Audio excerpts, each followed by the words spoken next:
Yes. Well, good morning, Lucinda. How are you? Good morning, my darling. I'm fine. How are you? So much better now that I'm speaking with you. It is truly a moment that I look forward to. Okay, what are we tackling today then? Well, I tell you what, I've been kind of fiddling with the name and the approach of the podcast here. So I've got a little prepared statement I'm going to read and see if it doesn't get our listeners off on the right path. Okay. Okay. So I would like to welcome our listeners to the Tree of Truth podcast with Lidstone and Lambeau. In this podcast, we provide psychotherapy to the world in search of first common sense truth from a heightened human consciousness perspective. Okay, today we're going to examine three aspects of human life. First, mental health. Second, the use of drugs to sustain our mental health. And finally, the impact of music on our mental health. Yeah. Does that work for you? Beautiful. Yeah. All right. My pen name is Matt Lambeau. I'm a human consciousness researcher and author. You can find this podcast and anything else about Lucinda and me on treeoftruth.org. That's treeoftruth.org. Okay. Now, with me is, of course, the lovable Lucinda Lidstone. She's a trained psychotherapist practicing in England, and if I have my way, she will become the therapist to the world. So welcome, Lucinda. Okay, to Thanks. start, can you please give our listeners an introduction about you, your experience, and most importantly, what drives you to help people like me with psychotherapy? Oh gosh. You got Well, this. yeah. Well, I've been practicing for nearly 20 years now. What drives me? Just wanting to help with human suffering in whatever way I can. That's what drives me. What was the other part of your question? Yeah, no, that's it for the most part. Yeah. Again, your background, and you're in England. Tell us a little bit about, I love this east-west connection. Lucinda is in the Eastern Hemisphere. I'm in the Western Hemisphere. So tell us a little bit about where you're from and those types of Yeah. things. Yeah. So I'm in the southeast of England, about 3/4 of an hour by train from London. I think this is supposed to be the driest part of the UK. Okay. Yeah. So All yes, right. So is it desert-like conditions or not that dry? no. We don't get a lot of rainfall. Okay. And you're born and raised in that area? I am. Yeah, I live a stone's throw from where I was born, and I've lived in this corner of the world all my life. Yeah. And it's pretty urban area, really. Um, and I don't really know why I still live in this area, because I'd love to live in the countryside. I've had that desire all of my life and never quite got there. So, Okay. Well, yeah. you're just a young pup. You got a lot of living to If do. only. If A only. lot of living to do. Yeah. All right. Well, wonderful. And I've known Lucinda, I don't know, maybe a year or so. I don't know how long it's been, but it has truly been a pleasure to have you be part of my life. Very Yeah, fun. we did 10 chats with Matt, didn't we, on my podcast, which We was did. based on your tree of life and your book. So that's how we Hmm. first met. Yeah. Yep. And we'll have to dig those old archives out at some point because I believe Yeah. we thought we covered some pretty cool ground. I think we Yeah. did. I Yeah, it think we was did. neat stuff. Yeah. All right. So let's launch into this episode here. Um, what is mental health? Okay. And why is it that so many people need it? What happens in our lives that goes awry, that causes us to come seeking understanding in terms of mental health? Yeah. Well, I think we have our physical health that we know we all need to pay attention to. If we want our bodies to have longevity, we know we need to address our physical health.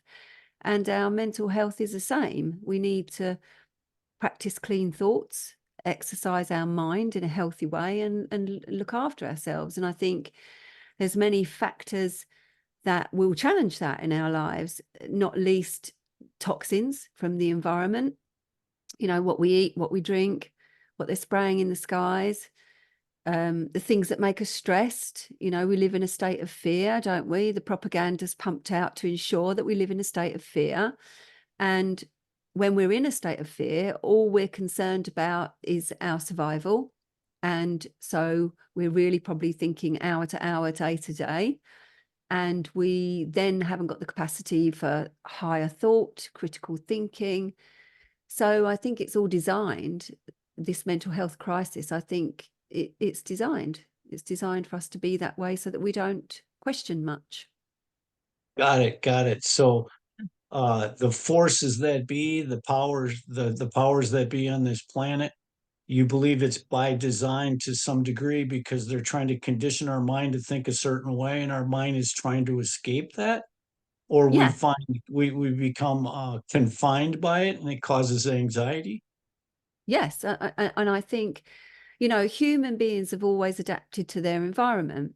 And I think our environment has changed exponentially, hasn't it, in a very short space of time, how we live, how we communicate. You know, it's great to meet you across the screen, but it's a very artificial way of relating. So I just think our minds and our bodies just cannot possibly evolve quick enough for the way society and just the way our modern lives are. You know, we don't, and it's all relatively new technology, isn't it? Within half a lifespan. So we can't possibly know the long-term effects of living with this technology, EMFs, etc. We don't know the long-term impact of that. And I think the more we live in a virtual world, which is very seductive, of course, isn't it? You know, the more we live in that world, the more disconnected we become from our natural environment. And we forget that we are nature, you know, and I think that's to our detriment. Right, right. Um, yeah, so all right, the next question is so it seems when it comes to this type of the need for this type of therapy, it's age indiscriminate. Because I Yes. find it perplexing that I can be at this point in my life and still be searching for these answers. Yeah. Yeah. But I guess what do we think human life is about? What do we think the purpose of human life is? Surely it is to question and grow. And the way we grow is to face challenges. And I think maybe if you were in therapy, you'd probably use it in a different way from somebody who's very young. You Mhm. know, I think there are different, I think perhaps that's what's not understood about psychotherapy is that you can use it in so many different ways. And some people, some adults that have been coming to see me for perhaps a long time, over years, they tend to use it more like perhaps other people might go to church or something like that to look at their spiritual growth or for personal growth. It's not people use therapy in a different way. But really, all I'm doing as a therapist is reflecting you back to you. I think it's misunderstood, people that think that they come to us for answers, but it's not my role to advise necessarily or give answers. It's to help you, the individual, discover what's right for you. Right, right. How do you distinguish between somebody complaining and somebody explaining their plight? Yeah, that's a really good question, because I think sometimes as a therapist, especially in the early days of your career and your training, you think that you've got to be endlessly compassionate to people, no matter what. But for some people, there comes a point when that's no longer useful. You know, if somebody's been seeing you for 3 years and they're absolutely no further on from where they were, and they're still moaning about or I don't know, berating the same people that have upset them. You know, they're going over and over and over it. Where's the growth in that? Where's the acceptance? Where's the moving on from that? And there's no doubt about it. Some people are really stuck or just don't want to give up that victim position, perhaps because of resentment, or they feel that they've never been heard by whoever it is they want to be heard by.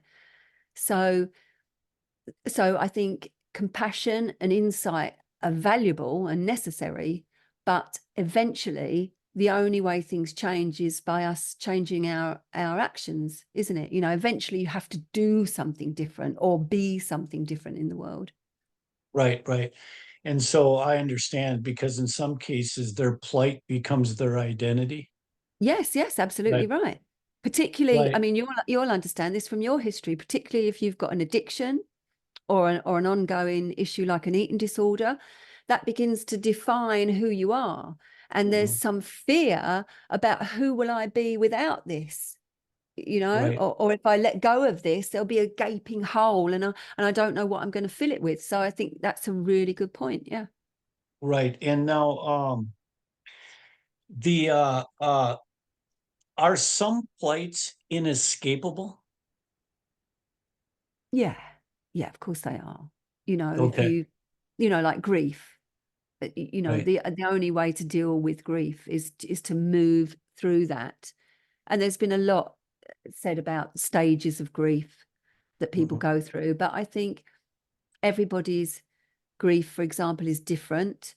And I know with the different people that I've lost, you know, I've grieved for them all in a very different way. So I think grief and loss are inescapable. I think the more deeply, you know, if we're in relationship with somebody to any depth, then necessarily with that comes the fear of the loss of that. They're Right, like two sides of the same coin. You can't be attached without the fear of loss, and if loss happens, that terrible grief. So, you know, and also just general lives challenges. You know, if you're abused or you're in poverty, you lose your home, some of those things are inescapable, aren't they? right. Yes, yeah, I believe so. I mean, certainly circumstances can dictate kind of a prison scenario for Yeah, somebody where they're it's inescapable. yeah. Um, is the answer, like in its simplest sense, does it always whittle down to just pure acceptance? Like, I understand we want to make changes, and we can't keep doing the same thing. But when all is said and done, is the cause of depression and anxiety just a case of a failure to accept life on life's terms? To some degree, I think depression and anxiety are very different demons, actually. I think depression sometimes can be unexpressed emotion, unexpressed anger, or unexpressed resentment, um, and of course hopelessness, or perhaps a deep sense of being unfulfilled.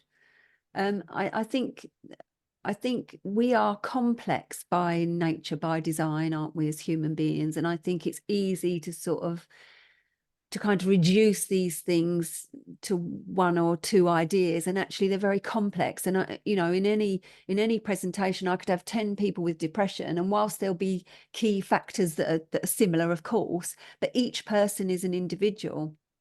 So I think you have to understand why this depression has occurred. um, and anxiety, I think, is something different. It's a very different energy. Often anxiety lives in you because perhaps two parts of you are fighting each other. But ultimately, if you cannot change something, or something has happened in the past, you have to go through the process of that. But eventually, of course, you have to arrive at that place of acceptance. Otherwise, you're never going to move on. But talking about acceptance and perhaps forgiveness, that has to happen at the right time, doesn't it? Because, Mhm.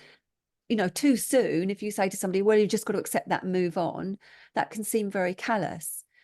But ultimately, I think their acceptance and forgiveness is a work in progress. It's a work in progress. And I guess from my point of view, the only point of suffering is to learn from it and grow from it. Otherwise, what else do you do? What else do you do with it? Mhm. Um, Do you believe, I used to believe that the natural state of the conscious soul was one of joy. Okay. I'm not sure I believe that anymore. I believe that the natural state of the conscious soul, and again, this is just surmising, I have no evidence to back this up.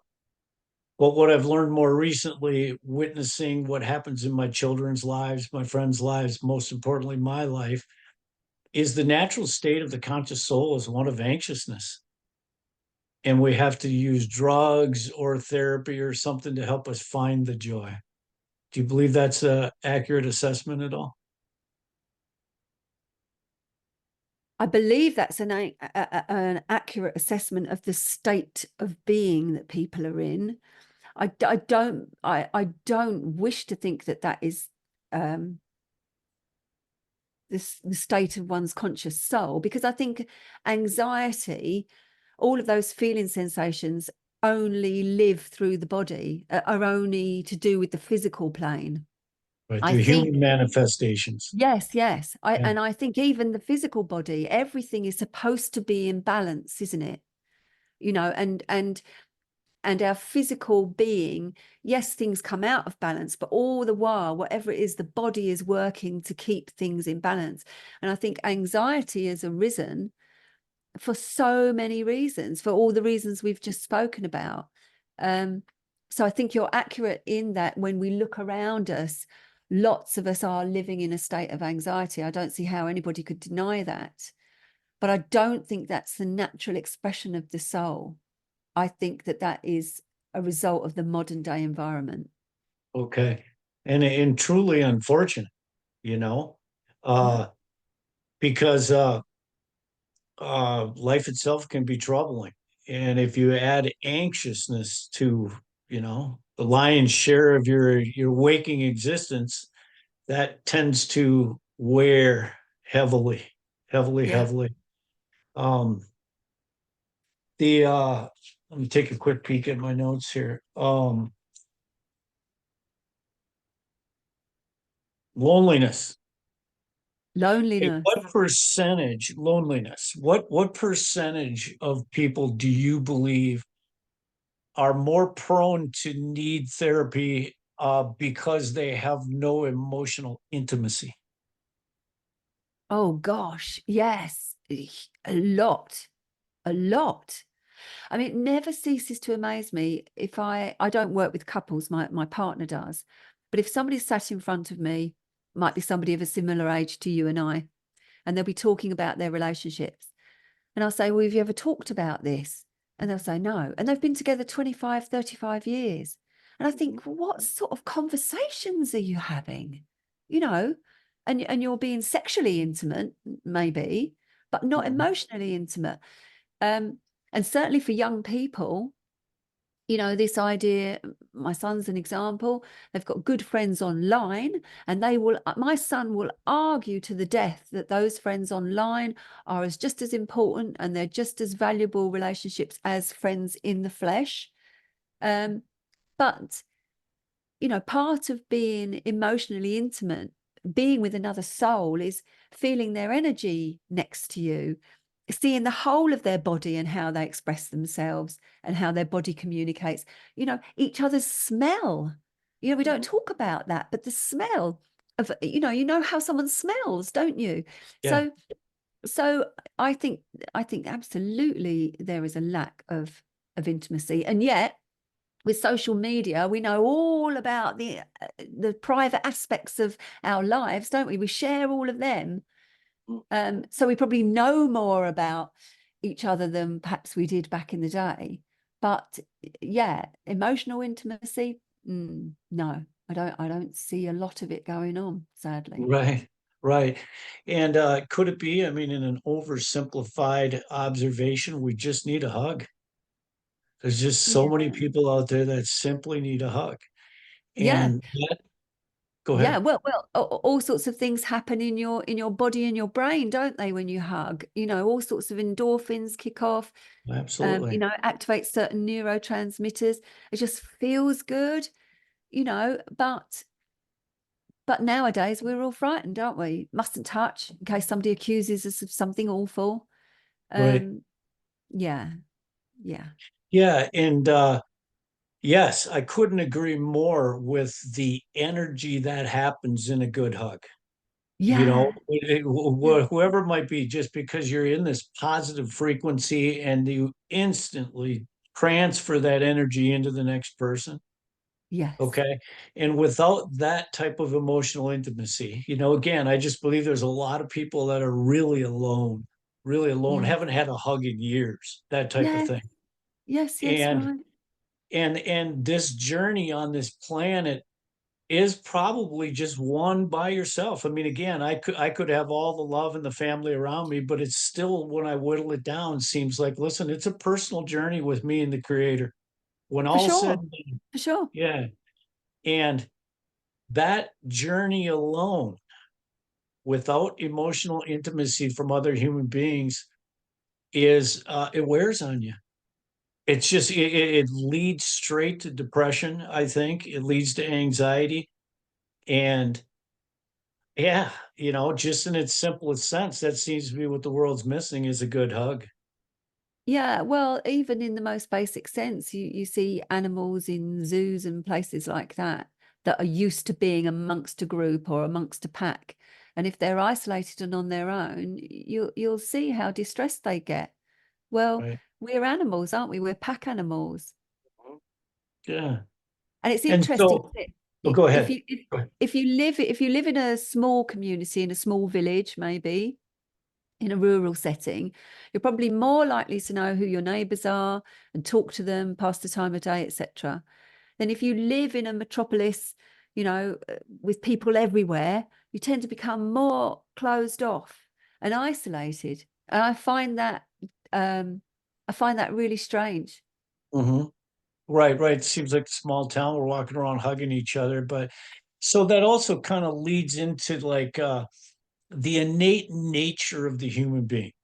Okay, because I've found recently that, again, in my world, we all have our own paradigm of this energy. Okay, Yes, like, in other words, I'm perceiving it. It doesn't matter who knows me or what be. They're never going to see it from my perspective, which is fine. yes, But it just seems like, instead of a cooperative nature, in terms of let's merge paradigms and find common ground, the natural instinct of the human being is to compete for the paradigm, you know, and that creates the isolation that it just seems like even some of your best friends or family members, as opposed to handing out hugs, we're competing with one another for our own perception of this world. yeah, yeah. I think that's another really interesting thing to think about. I think as humans, we've got our instinctive nature, and our instinctive nature wants a hierarchy like animals do. They want to know who's top dog, who's the alpha, who to follow. Um, and then you'll get two alphas competing, as you said. So I Mhm. think our instincts, our animal drives certainly are competitive. But what makes us human is our awareness, is our consciousness, and our awareness that we are conscious.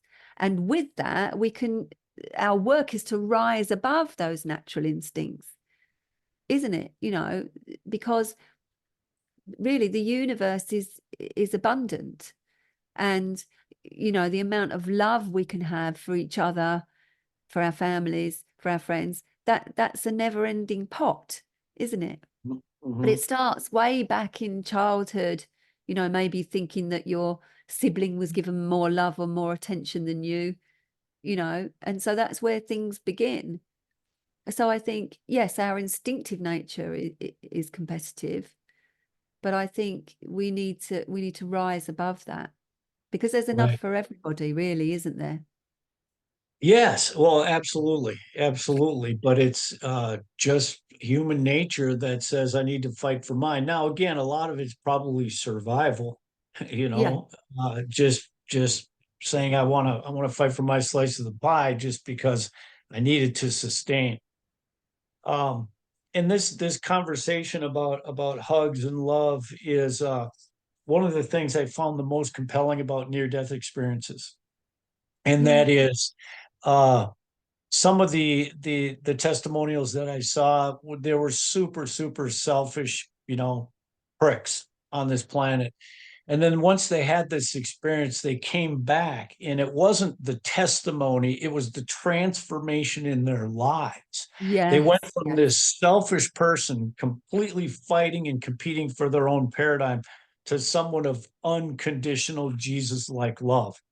And you can't transform a human's mind along those lines to where the behavioral patterns change, not just the semantics, without it being real, without it yeah, being, yeah. And so that's compelling to me, because again, I've got kind of a theory that we wouldn't have darkness if the planet wasn't submerged in hell in some form, or this or that. And the fact that they have these momentarily glimpses of what true unconditional love feels like, and they bring that right back down to this existence, is it's again, when we're talking depression and mental disorders, suicide comes to mind. And yeah. I guess I'm surprised more people don't take themselves deep, knowing the blissful state that awaits them. I just have nothing but respect for people who can climb into their 70s and 80s and 90s and just sustain on this planet with its loneliness and its obstacles and all these different things. Again, I'm not certainly not proposing No, that way out, but I do find it perplexing that the difficulty that some human beings endure is just simply remarkable, and yet they continue on that path. And God bless, when there's their time to go home, obviously they're rewarded for their plight. But I'm amazed at the resilience of some human beings. yeah, resilience. I mean, this isn't the whole of the answer, but one thought I have is that it's actually very hard to kill yourself, because coming away from the idea of the soul and the mind, the physical body will do everything it possibly can to survive, won't it? So it's actually really hard to override those inbuilt instincts and drives that want to keep you alive. Right. And I guess, yes, for you and I, maybe that wouldn't be such a big thing to overcome, because we have a belief that there's something that comes after that's going to be infinitely better than this. But of course, not everybody has that belief, do they? True. And a lot True. of people I see that are suicidal, they're in such emotional pain that they just want it to end. And it would actually be a horror for them to think that, well, okay, this physical life might end, but you're still going to find yourself conscious, in consciousness Right. somewhere else. Right. Yeah. Right. Yeah, and that's true. It changes everything if you're not 100% certain about what the next chapter holds. Yes. Now, this already gave me the 10-minute warning, my friend. Did we really go through 30 minutes already? Well, we did. You know me. Why use one word when 20 will do? I can't believe it. So that tells you we must be having fun, because time just flies. Okay, I had two other topics here in terms of drugs and moving on to music. So let's try to just talk about drugs for a moment here. Okay. Well, look, it's okay for me. I've got plenty of time. So if we need to come back on again to finish what we're discussing, that's fine. So don't feel you've got to rush through. Okay. Okay. Sounds Yeah. good. But let's segue into that. Okay. Okay. Yeah. Because now I live in a world where basically my conscious soul is navigating this energy in certain frequencies. Okay. I've got an artist that I love, Craig Finn, that wrote a line that says, "Isn't it funny how we all get by, but not the way that makes us laugh?" So in Yeah. my world, laughter is a frequency, joy is a Yeah. frequency, depression, anxiety, they're all different frequencies. And in my humble opinion, it seems to me, as not a trained therapist, that we're using drugs to try to escape the frequencies we don't like.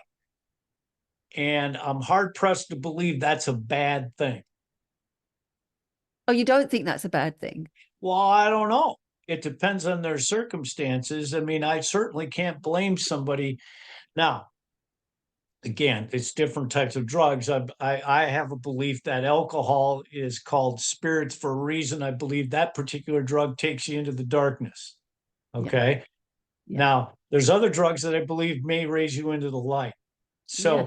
I guess what I want to know from you, and I'm going to sneak away just for a moment to blow my nose real quick, but if you could elaborate a little bit about your thought process. I know you've been experimenting with your clients in terms of drug use. So if you could expand a little bit about your thought process in terms of drugs and mental health.